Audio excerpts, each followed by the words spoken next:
Good evening, everyone. My atomic clock says it's 6 o'clock, so I would like to welcome you all.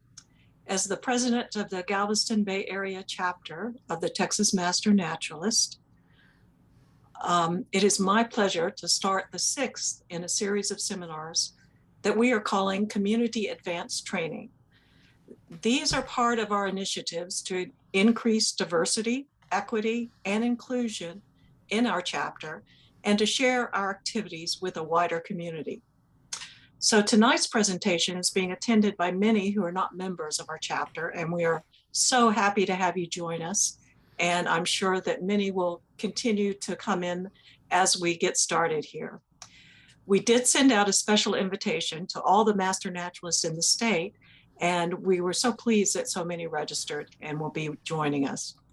We're also happy to have the Iman Academy Southeast, the Multicultural Center, the Bay Area Unitarian Universalist Church, the Clear Lake Islamic Center, and Changing Hearts and Minds program as continuing co-sponsors of this series of presentations. As I've said at previous presentations, we see these kinds of programs as serving the purposes of the Master Naturalist program, which is to provide education, outreach, and service dedicated to the beneficial management of the natural resources and natural areas within our communities. One of the best ways to do that is to join with others in our community as we pursue those common goals. So before I begin, I just want to review the Zoom procedures for this evening. I think Chuck will put up a slide for us.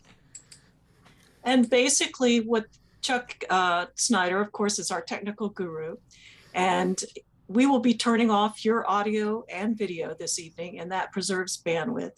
But we still want you to participate and really want you to participate by posting your questions in the chat. Our Zoom moderators, Chris Anastas and Cindy Lining, will be monitoring that chat, and they'll share your questions with the presenter when she pauses for them. Again, you just type them into chat. Everyone who is attending will be able to see the questions, and hopefully we can get a dialogue going this way. Again, I want to thank you for being here with us this evening, and let me introduce now Mohammed Nasrullah. He is our Director for Justice, Equity, Diversion, and Inclusion. We call that the Jedi Master. I want to thank him again for his efforts in envisioning these presentations and in making them happen. He will be introducing tonight's speaker. Mohammed? First of all, I want to thank Dr. Goddard for agreeing to speak at this sixth presentation in this series of presentations on diversity, equity, and inclusion. Our vision for these presentations is to increase participation in the Galveston Bay Area chapter outdoors, nature, and environmental related activities by diverse voices, and to also break down barriers to participation in our activities among underrepresented communities. Dr. Goddard is a management professional with a background in nonprofit administration, program operations, and she's a National Park Service diversity lead for the National Park Conservation Association. Outside of work, Eboni is a board member for the Georgia Conservancy, the Appalachian Trail Conservancy, and the Next 100 Coalition. She holds a BA from Duke University, an MSSW from Columbia University, and an MBA and an MPA from Kennesaw State University, and a PhD from Southern University and A&M College. In her free time, Eboni is an avid hiker and CrossFit enthusiast. The topic of her presentation tonight is diversity, equity, inclusion in action. So please join me in welcoming Eboni. Thank you. Thank you, Mohammed, and thank you, team, for inviting me and letting me chat with you all for a little while. Mohammed, I can still see you. Can you see my screen okay? Yes. Looks good. Okay, awesome. Thank you so much. As I said, I'm really excited and honored to be here with you all and talk about this journey that I've been on and the work that I'm doing, and even hear about some of your efforts with diversity, equity, inclusion. As it was said before, I very much want this to be a conversation. So by all means, throw your comments, your questions, things like that in the chat, and we'll certainly talk through those. I'll go through these slides rather quickly because I would love to hear from you all. I think a lot of this means the most when we can talk about it in practice, so whether it's good or bad, things that we've come across. And so I definitely want to make room for that. I'll say that I also got a chance to listen to my colleague Alan Spear's presentation from a couple months ago, and I'm so glad that he got to talk to you all about advocacy and justice and the way barriers so often get in the way of the work, right? But as you saw with Alan, that the work doesn't stop there, and I'm sure that's the same for many of you. And so as I just said, I'll warn you, I do have a lot to throw at you in the way of slides and just information, specifically talking through my journey, just so you can kind of know how I'm showing up. But I want you all to be here with me. You'll hear me say this a few times, but as Mama said in my introduction, I am a social worker. That's where I started professionally. And so I want this to be an open, a safe space, a learning space. And so we'll use the chat, we'll unmute or whatever we can do at the end and do that. But I'm excited to go on this with you all for the next few minutes. So as you said, my name is Eboni Preston Goddard, and I have the good fortune of being able to serve as the Southeast Region Associate Director for the National Parks Conservation Association, a nonprofit and advocacy organization whose mission is to protect and enhance our park system today and for future generations. What this means is that I get to work with a brilliant team of people, both locally and nationally, as we work to support, enhance, and advocate for our national park system. And I'll add that for me and for many, many of my colleagues, this is also true for communities and people that neighbor those very parks, right? So if we're talking about something like climate change, it's not just the park, it's the community around the park. If we're talking about infrastructure and making sure that people have the things, that the park has the needs, that their needs are being met, we're also having those conversations about the communities. So really, really exciting work. And if that isn't cool enough, the second half of my title allows me to engage in some pretty meaningful conversations around diversity within the system. Here we're moving on everything from how MPS and staff are able to show up and be present at work to making sure that stories and values of local communities are being represented in parks interpretation. And I can say it's really, really exciting work. I've been with NPCA since October of last year, but I've been in this world, this field, these conversations for well over a decade, and I'm really excited about what's to come as there's a lot of momentum building over the last few years. Here, I've just noted some of the boards and committees that I sit on. I'll go through them quickly. Again, this is just for context, but with the Next 100 Coalition, we have an inclusive vision for the next 100 years, hence the name, to see equity and inclusion in conservation and stewardship. With other members of the board, as well as organizations that have membership, we show up as advocates, strivers for policy and equity within those policies, and make sure that we have the resources to have change happen, right? It's not just about talking about it, but actually doing something. And I say we've hit a lot of good momentum in the last few years. I also serve on the board of Appalachian Trail Conservancy, a national scenic trail that runs from Georgia to Maine. And here I'm able to take part in educational and equitable programming, as well as serve on the Conservation and Strategic Planning Committee. So talking about these conversations in context, right? We want to make sure that when we are doing some good work and it's really serving the communities and the parks and public lands and just the learning and education around them, we're being strategic with that work and making sure that we're sustainable in ourselves.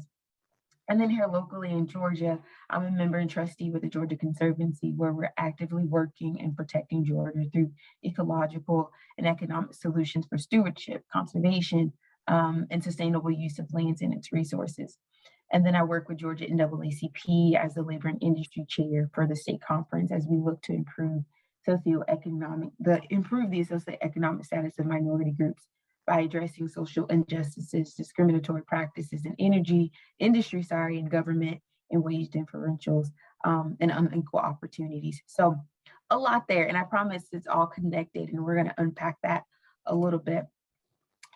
Here, I won't go through all of these, but here are some of my standing meetings and partners and initiatives that I'm a part of due to my work and the boards that I just shared. So from your Georgia Mountains Children's Forest Network and creating opportunities for diverse young Georgians to experience the National Forest, to Outdoor Future, which was an initiative that aims to build momentum by addressing the systemic barriers to nature and outdoors that exist for youth in our country, and then creating a fund to make sure that we can do this work at scale and long-term in securing investments and programs across the nation to serve our youth, to the core network where we're talking about equity and cores. There's several in Texas, but just making sure that we're working through to discuss some of the issues that are impacting folks that are working in conservation or studying, whatever that looks like.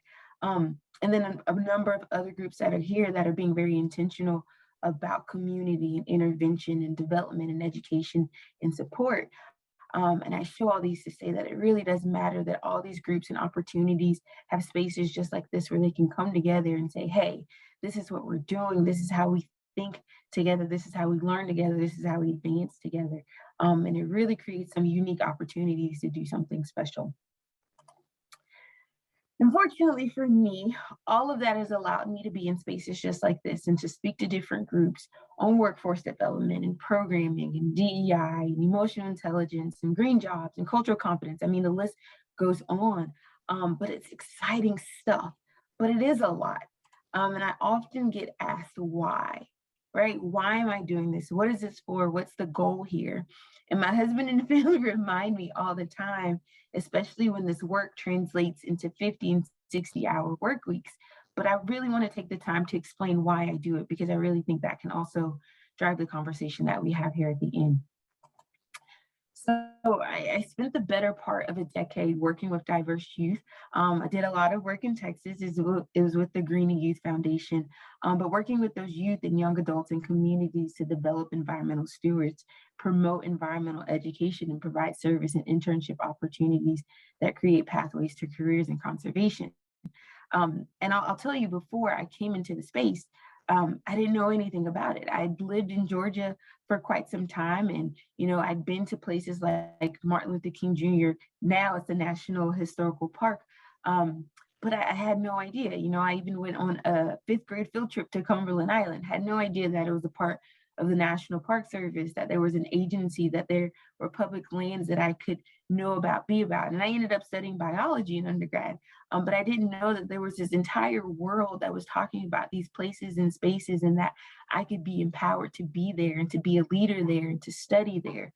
And so when I finally found out, I got really excited, and it really drove my work for many, many years. In fact, it still drives my work, because I just see what's possible, and the investment in time and doing things like having conversations as professionals about diversity, equity, and inclusion can really change the trajectory and creating that pathway or that landscape for next generation, for the current generation, for us to kind of really develop the conversations that we're having.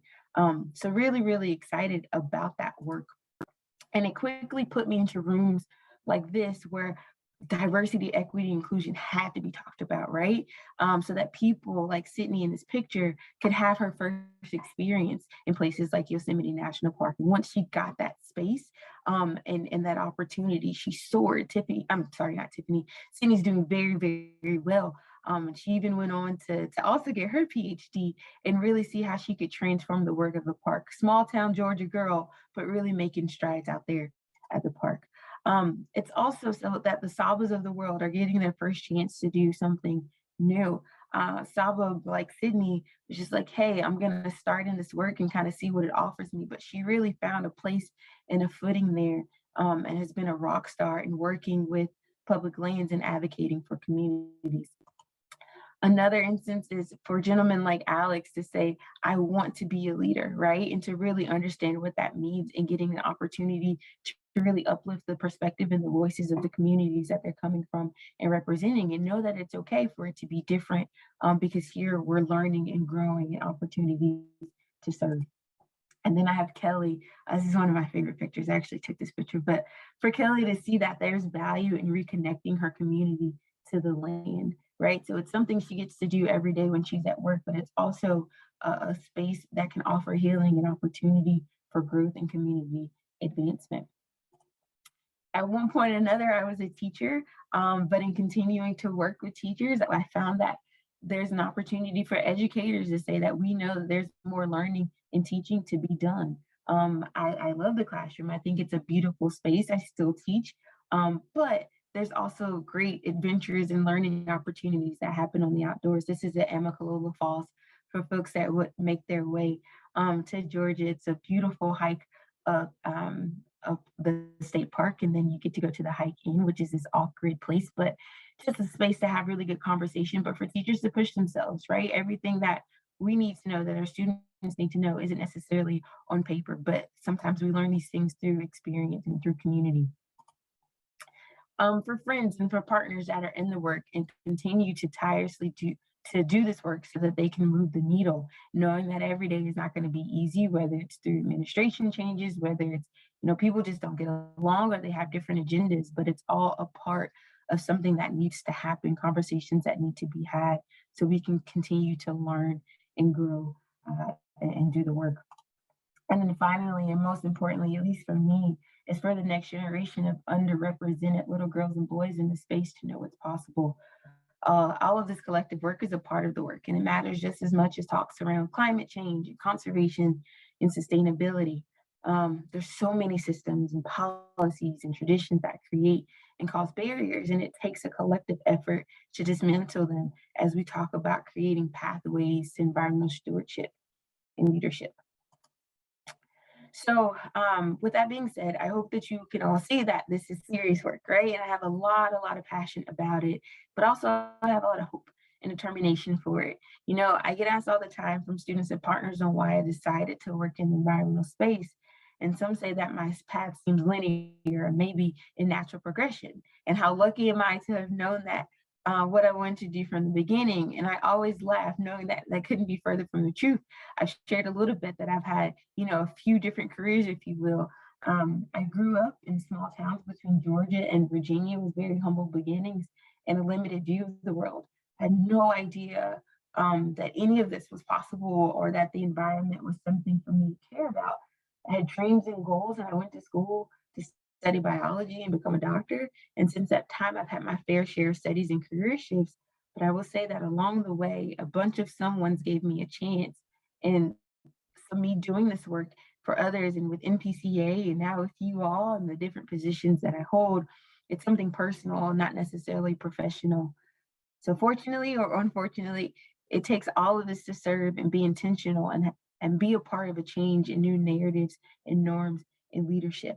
And so as we transition and kind of go back to that first slide that you showed and, the title that Mohammed shared, I wanted you all to think about what it looks like on a personal level. I'd be remiss if I didn't give you something to take from this, right? So, hey, we've met this girl and she's talked through all kind of her accolades and things like that. And just to kind of share what's possible, but what is it that we personally can do in this work and how do we sustain ourselves in this work? Because sometimes that's just as hard. So I'm going to pivot there and then we'll open up the conversation a little bit if that's okay. So as Mohammed said, I have a degree in social work, and that really started this internal reflection and work that I don't think enough people think about, and that's emotional intelligence. It's not a term that most people use in their everyday language, but it's something that we're constantly thinking about, even when we aren't thinking about it. It's our ability to monitor our own feelings and emotions while considering those of others, right? So emotional intelligence, you'll see EQ quite often too. Now you could do a quick Google search and you'll come up with shorter definitions like these, but what's interesting to me is that we evolve as a country, a workforce, and to be a bit grandiose, a human race. The context of this conversation, as we do those things, the context of this conversation changes. The core values and principles that we saw with Harry Truman's 1948 executive order to offer equal opportunity for government contracts or for Johnson's affirmative action remain the same. But as we enter the conversations of diversity, equity, inclusion, our narrative has to evolve, right? So by putting it in context, emotional intelligence is connected to human capital, money, loyalty, growth, and even the motivation to work and buy from a company or to join groups such as these. So I often start here with groups, simple questions, yes, but ones that force us to pause as we really think about what we want to do and what we need to do. So I ask, and this could be in the context of the groups that you are representing tonight or your professional world, or even you being at home and what that looks like. But what does your department or organization look like? Who has a seat at the table? How would you rate your emotional intelligence? Are you aware of your personal biases and blind spots? Are you open to change? Are you ready to implement change? Are you comfortable being uncomfortable? So in this personal work, I ask, who do you think you are? Let me start by saying there's no right or wrong answer here. In fact, most people are constantly shifting which side of the spectrum they fall on in any given situation. These personality types merely tell us how we re-energize, gather information, make decisions, orient ourselves to the outside world, and communicate. The thing to remember, though, is that these characteristics and habits come with us wherever we are. Emotional intelligence tells us to think about this at home, in the line to get coffee, departmental meetings, board meetings, and even company retreats. It's important to think about how we present these characteristics and how we make others feel when we do that. Take the time to figure out where your moral compass is and what does that mean for you as a leader. Think about how you perceive different people and environments and what your reactions look like. Understand that biases and stereotypes and know that it isn't always a bad thing to have them, but can aid in the understanding of a department, a skill set, or even culture. You know, the most important term to me on this list, especially with the work that I do, is social awareness. I feel like there's something happening every hour of every day. And as leaders, we have to be aware that the things that impact our organizations, but also our people. For you all, there could be issues in the news that have nothing to do with the outdoor world, but you could certainly see the impacts that it has on people that you work with or even within the community. And as leaders, you have to think about that and then respond to it, right? The last term that's on this list is perception, and that is certainly important in emotional intelligence. One of the coolest things I learned about as a social worker was the context theory hypothesis. And it's an idea that under the right circumstances, if you take the time to figure out who you are, sit down with someone on the other side of that, so 180 degrees difference, if you will, you really listen and learn from each other. You would be amazed at how you walk away from that conversation. You know, you gain insight and context to the way of thinking that you may have failed to consider. And again, you gain perspective. So I ask you, what's your social identity? You may want to think about that and who you ask to go with you on your next coffee break if we are going back to normal in these spaces. But really just putting yourself out there, and that can be something that's done at scale, right? Thinking about the partnerships that we have, thinking about who we're comfortable meeting with, thinking about in those original questions, who's at the table and who's not at the table, and why or why not. And so then finally, emotional intelligence helps as we think about people that we work with. How well do we fit together? Or maybe a better question is, do we fit together, right? What does success look like? And how do people see the value in the task at hand? How are decisions made? And does my team agree with those?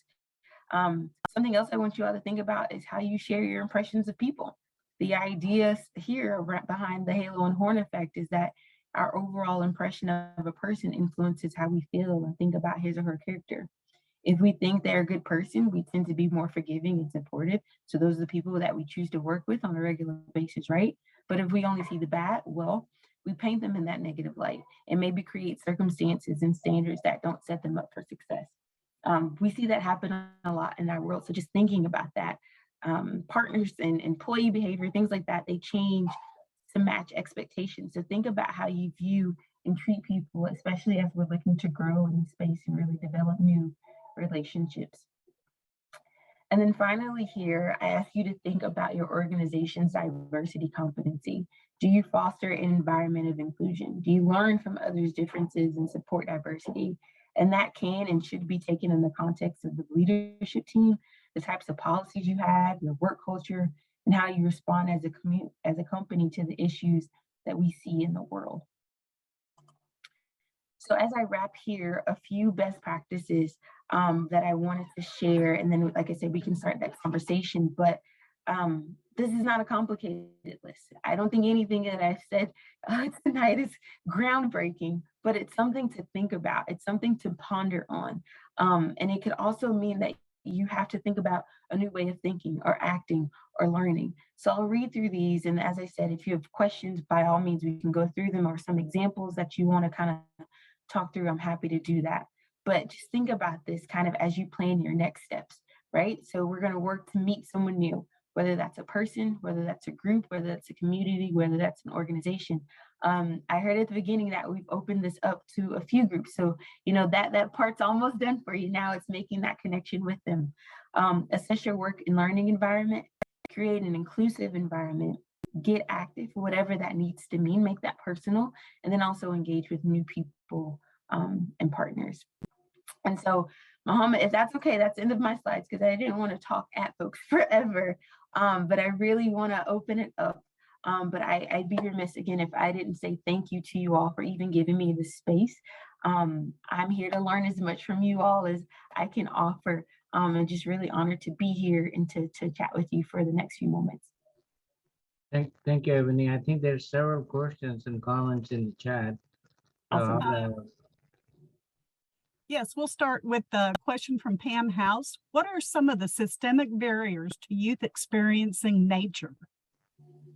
Was that specifically youth, you said? Yes. Awesome.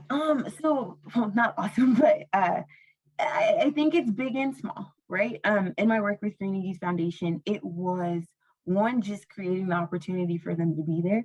I used to say all the time, this world of free internships or internships where young people were making copies and making coffee, that's over.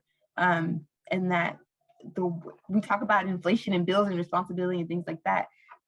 That's something that's very real, no matter how old you are. And so I found very quickly that my 18 and 19-year-olds were having the same issues that I had when I was 30, right? And trying to get a home, like they were really struggling. And so that's something that comes, and it's just like, oh, you have to put your time and energy in. And it's important for young people to do that and get that experience, but that does come with other things like responsibilities that they have to think about. So that was something that came up quite a bit. And then also something that we don't necessarily think about. It's very popular. I don't know, it's hot in Texas, so maybe it's not as popular there, but I talk about a Patagonia jacket, right? It's a jacket. Patagonia is one of those popular brands that everybody knows. When you go to Colorado, I say it's the unofficial blazer, right? But when I sent my students out, having things like gear, or just the lack of exposure and knowledge about what good gear is, right? They say there's no bad weather, only bad gear. That wasn't something that they were privy to. And so not knowing that, and it all kind of coming as a shock, or being isolated because they didn't have the right shoes. I had a group go to Green Canyon and their shoes literally melted. I had to buy all the students new boots. Just that lack of preparation, just because they didn't know, not because they weren't interested, not because they weren't excited, not because they weren't thrilled, but it wasn't something that they were aware of. So just kind of bringing those things to mind. We can talk through that a bit more if you want more specific examples, but it's stuff that we don't always think about, or issues or barriers that folks don't have at the top of mind, but knowing that someone who's trying to enter the space, that can really make things complicated or difficult. Okay, we have got another kind of question and comment. Ebony, thank you for all you do. Are you familiar with Kingian Nonviolence and Peace Institute at University of Rhode Island? Very similar philosophies. King based a lot of his work on Gandhi's work. I'm not, but I'm making note of that right now.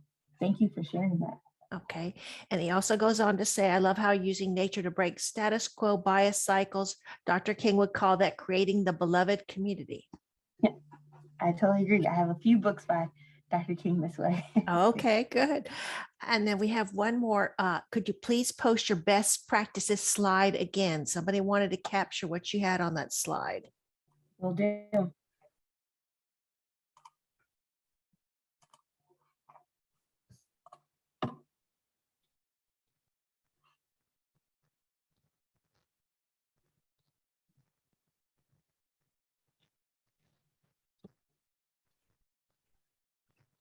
Okay, we have another question. Can you spend some time discussing how to go about assessing work and learning environments? Is there, I don't know if it's okay. Thank you for the Zoom support. If you could expand on that, kind of how they interplay with each other, or specifically, I guess I just want to make sure that I'm answering the question so that you can get the answer that you're looking for. Okay, that was from Vicky Sinwell. That's all she's got written on there at this time. I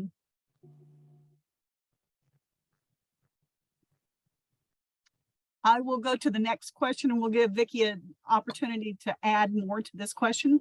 The next one's from Christine. If we would like to create gear libraries in some of our local parks, what items would you suggest starting with?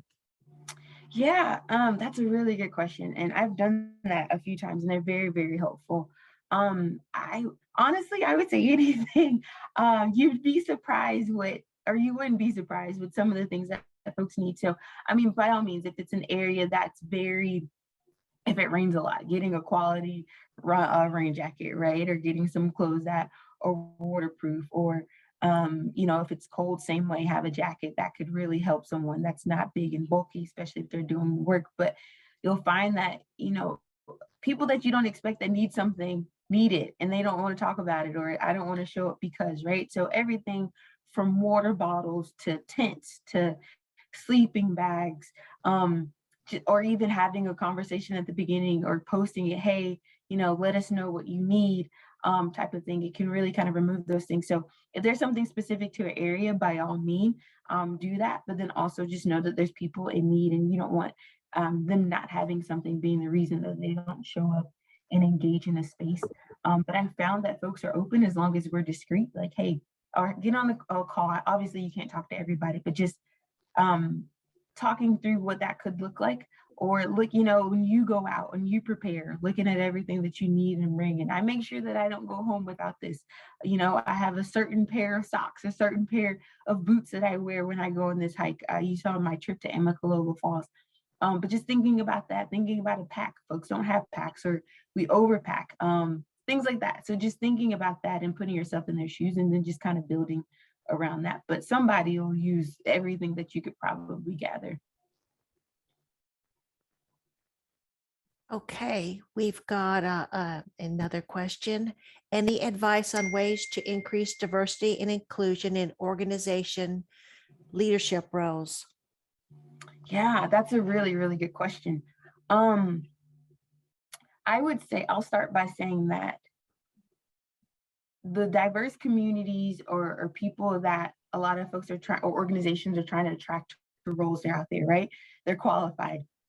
More and more people are gaining experience literally by the day and education by the day, right? And they're excited and they're energized and they can do the work. And I mean this in no disrespect. The work part of it is easy, right? The functions of these jobs are easy. But what often comes as a barrier of why people don't enter into these roles as frequently as some organizations would like is because the other stuff that comes with those positions. I know I've been in spaces that I've had to walk away from just because I was tokenized very quickly. Or, we can check the box that this happened and now we can say that we're here and then that's it. Or, and I know this isn't the case with this group, we talk about acronyms, and DEI first came out and people got really, really excited. And BIPOC is another acronym that we use often, but people didn't really understand what it meant and the power behind it and why we were calling certain names and groups and initiatives out. And so that could be very hard for the person who's brought in specifically for that role, especially if it's just like, again, we're here it's performative, right? We're checking the box. So I say that just kind of being open and to understanding, and this is a part of that assessment again, as to why you want this diverse person in the space, but also what you're doing to make sure that it's not, they're on an island by themselves, that it's the organization, it's the efforts, it's the initiatives that you all are prepared for that, because that really makes a big difference in the retention of that person, right? You don't want somebody to come in and then they leave, as soon as orientation's over, just because so much is being thrown at them in a negative way. Folks are prepared to deal with the work, but as I said, it's the work outside of that work that kind of creates the hesitancy or the drawback or this, I can't do it. Because it's a lot. It's something that doesn't stop at the end of the day. You know, you work in a 9 to 5 at 5:01, it's not magically over. It's things that people have to talk about and grapple with. My husband gets an earful daily on the work that goes on. So just being mindful of that as it really, really matters, and then make sure that it's not just being done just to do it, right? There's literally people's lives at stake and how they're able to show up and how they're able to live and work and do these things and come back every single day. So just being open to that, and making sure that the space is conducive to making sure that that can happen. Okay, Vicki went ahead and typed in again. It says, I'm asking for clarification on what that phrase is trying to spark me to look at work or learning environments. Her original question had to do about assessing work and learning environments. I see. Okay. From my context. Okay. I understand. So for me, okay, it's here we have this space here. We'll talk about your group where folks are learning and growing, right? And making sure that I did this a lot with the teachers where the goal is for everyone to come together and work together, or everybody to come together and learn and, you know, develop in some way, fashion, or form. But in the assessment of that, making sure that it's not biased, right? And so, yes, I want you all to learn that this is the way that you do X, Y, and Z, but then making sure that we aren't just looking at that. So it's very easy for us to have conversations about what we're comfortable with, but what aren't we talking about? What's additional perspectives that maybe we haven't introduced to the information? As we talk about national parks here in the Southeast region, I'm doing a lot of campaigns and works specifically in Alabama. And I always say, you know, people know 2 things about Alabama: voting and with the civil rights movement, and then football. But there's so much more. And so as we're looking to educate those communities, we have to unpack that. And so while, you know, we can get our historians and we get the folks that are going to be at game day on the weekends, it's important for us to also talk about the other things that are happening and the dynamics and the people to make sure that we have the most representation there, right? So that assessment is just really understanding those dynamics and those narratives that have risen to the top, and make sure that they aren't at the top for the wrong reasons, right? Like if we need to really add more context to that conversation to make sure that we're being as inclusive as possible and diverse as possible in our approach and in our teachings, if that makes sense. Vicki, let me know. Happy to keep going if that doesn't answer the question. Okay, thank you. Mohammed, we're going to let you ask your own question. Oh, okay, sure, I'll do. Melanie, do you have any specific actions or methods to reach out to youth from communities of color, you know, underrepresented communities, for them to get involved in all the wonderful work that our chapter does? Yeah, I think there's tons. And I would say the first step is just really building that relationship, right? So we talked about, one, not only going with easy partners or the partners that we've also done. I'm not saying that you all are doing that, but making an intentional effort to make sure that it's constant. I know it's a lot of work, as I've done it myself, and it takes a lot of time, especially now that we're still in this pandemic. And so it's very virtual, these conversations are. But making sure, I always say transformational over transactional, right? And so I'm not reaching out to this group because I said this in the South, because it's Black History Month, don't reach out to the Black group, right? Because it's Latino Heritage Month, don't reach out to, like, make sure that these are relationships and dynamics that are being built over time and that you're being genuine, because that really makes a difference. Creating opportunities for folks to just learn on their own, knowing that and remembering that just because people don't show up in a space the way that we do, and there's not the same level of excitement, doesn't mean that there's not interest there. And so really just kind of creating those opportunities for people to find that space and place on their own to doing things often. Maybe it's an open event that they can come to. Maybe you're just like, hey, we're doing this thing, just want you to know about it. Maybe it's virtual so that they're like, I don't know what to expect. I've never done this before. What is a naturalist? Like, what does that actually mean? What is stewardship? What does that actually mean? It's things that they could already be doing at home and in their communities, but they don't know it in this context. So just making sure that it's accessible and doing it often, I think that really kind of knocks down those barriers as people are trying to just figure out what the heck is being going on, right?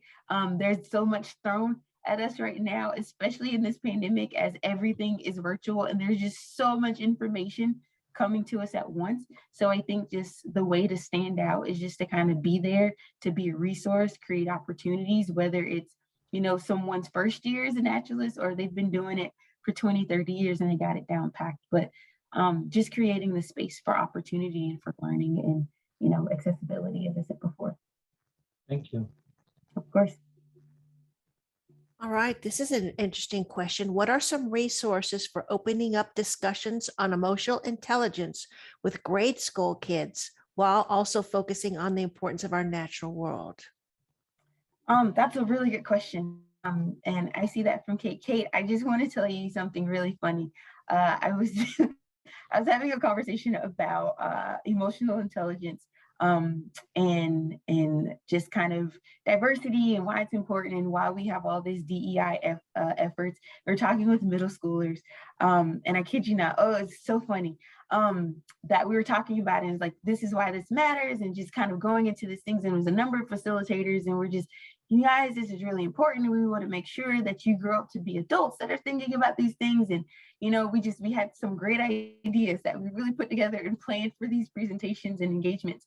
And one of the kids, he stopped us. He was like, excuse me, it's not us that have these issues. It's you old people. And it was just a very humbling moment in saying that young folks are thinking about this stuff already, but it's in practice, right? You know, the small things that we talk about in kindergarten, like sharing. I have two little girls downstairs right now. We talk about, hey, make sure you share with your sister, make sure you're being nice, things like that. But it's something that they're thinking about and building. So emotional intelligence, we're not going to use definitions, right?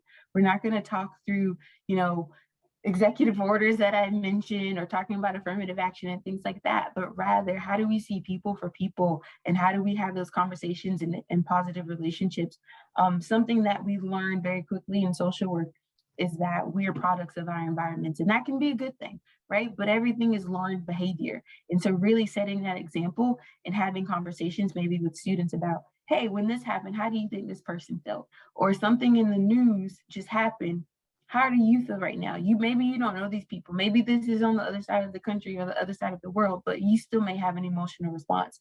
Think about that and really unpacking that and putting words to feeling upset or angry or confused or lost. With the girls, I say all the time, even though they're 3 and 7, I'm just like, no, use your words. Like, how do you feel right now? Upset, sad, what does that mean? Unpacking that a little bit. And I think that really helps to drive that conversation and helping people to get in touch with how they're feeling about different things, whether it be just kind of in the news or environmentally. So when I go into this space, you know, am I excited? Am I at peace? And am I nervous? Why? I'll very quickly share that when I got into conservation and I was telling my family, they didn't understand it. My grandmother is 89 years old. She's from a very small town in Virginia. And every day I talk to her about, oh, you know, I went to Colorado to go to this park, or I'm in Kentucky or wherever, you know, and I'm traveling. She's still nervous. And the reason is because when she was a teenager, 7 of her friends were lynched, right? And so when I talk about going outdoors and in the woods or in the forest, she thinks woods and she thinks lynching. So knowing that these things, these emotional triggers and things that come up are very real for people. And so being able to understand how people are showing up and that relationship that they have with the environment or with themselves or with the community or with the world is really important to start getting out and having healthy conversations about it. Okay, we've got some positive feedback on here. Just a couple of the comments. So important to have both top down and bottom up stakeholders at each step of the process involved in the process, each having a seat at the table, unconditional positive regard, and listening to understand instead of listening to form a question. Lastly, meeting them where they are. Excuse me. Go Pete. And then FWIW, I appreciate your advice about attracting diversity on organization leadership roles. And the next question that we have is, how can we encourage more visitors of color to visit our local nature centers? Do we need to design and offer programs that invite people of color? Let's see, for example, an outdoor hiking program for women. And okay, that's the end of that question. Yeah, I think things like that are awesome. So it could be that, right? I think that being intentional helps quite a bit. Kimberly Crimshaw, and I'm going to jack up this quote so bad, and she's one of my favorite people in the world, so I'm sad that I'm going to jack it up. But basically, she's saying that we can't treat everything the same, right? As we look to bring in new groups and new audiences, we have to set the stage for that, right? And so it could be exactly what you just said, like an outdoor hiking program specifically for women. It could be a regular hiking program, but let folks know that the conversation is going to be about women in the outdoors, right? And so you're getting a guide that's going to talk through those things. It doesn't necessarily have to be closed off, but just having intention behind the purpose of the gathering and what that looks like. I have folks that do that for women. I have folks that do that specifically for Blacks, and making sure that they understand what it looks like to be in those spaces and talking through those dynamics. And for other groups, there's so many affinity groups out there right now. I think it's a beautiful thing. And so maybe inviting different leaders to lead those hikes, because they're going to come to those hikes with different experiences and different journeys and have different perspectives on things that we look at and see and experience every single day. But it's different just because of the path that they walk. So I think that's a brilliant idea, but sometimes it's just getting creative with how we do it and what that approach looks like, because it could invite new people, a new perspective, and new experience that we didn't necessarily have before. And if you do that for one person, I think it's worth it, you know? All right, we have another really good question. What do you think is the best metric of success for a DEI program? That's a really good question. I don't know if there's just one, right? Because I think in this work of DEI, it has to be very personal. I think very honest conversations have to happen at the beginning to really think about and assess where that organization or that program is from the beginning. Like, maybe we're doing this really, really well. Like, we know how to make sure that everyone feels involved and engaged, but everybody looks the same, right? So we got the inclusion part figured out, but we don't have the diversity part figured out. So really figuring out what it is that we are looking to achieve. We talked about when we were chatting yesterday about what happens when can we add justice to this work, right? JEDI is the new acronym. And then another group has now added the A for accessibility. But just talking about what is it that we're trying to do and making sure that it's not rushed. For Appalachian Trail Conservation, the same way, DEI was a part of the organization for the last few years. And then last year they were talking about, okay, can we add justice to the work? Well, what does justice mean for ATC, right? So it's not a matter of checking the box or saying we understand what these terms mean, but what does it mean in practice? What does it mean? I know inclusivity is a part of it, but what does it mean in inclusivity of our practices and making sure that we're thinking about people? So I would say that we're doing the work, right? That the work is sustainable, that it's not just because that's the thing to do, but people have real meaning and giving true thought to it. So if I had to pick one thing, I would say that people are thinking about it and transforming, and these are going to be the leaders and the folks that are carrying the work out. But to not give an answer, it's really making it personal and figuring out what that program needs and then going in those specific directions. Okay, next we have some very positive comments.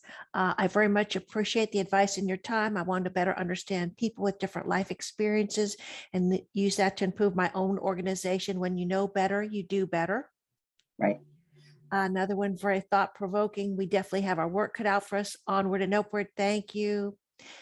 This was incredibly insightful, and I greatly appreciate your time and expertise. We have a lot to do with our work within our organization. And last one, I absolutely appreciate your candor and insight. It needed to be said. Awesome.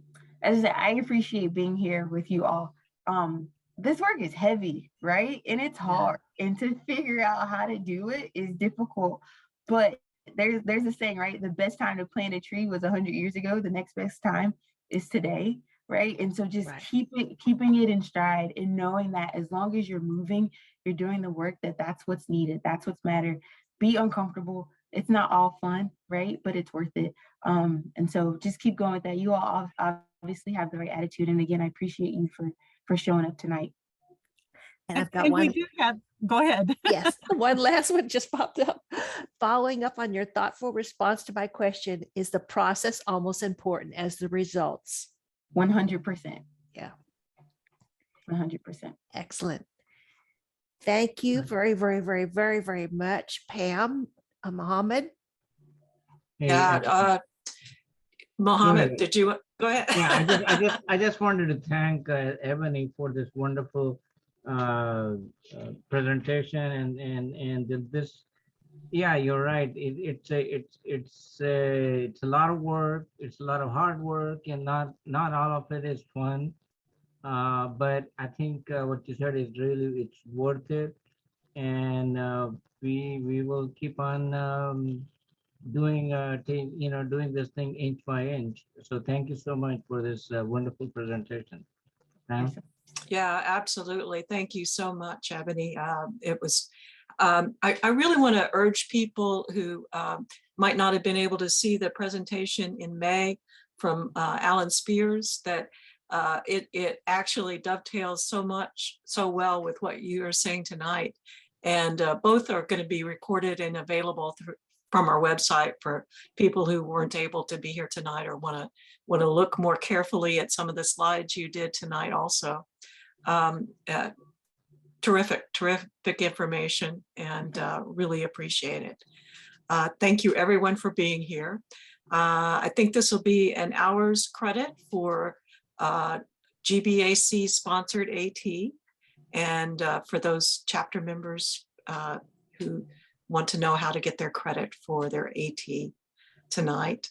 We will look at doing another program in September. Yeah. And look for your announcements about that. Thank you everyone for being here tonight, and good night. One reminder for all the attendees. Once you exit Zoom, a survey will pop up. Please take a couple minutes to complete the survey, because your responses will help us improve these presentations. Thank you. Thank you very much.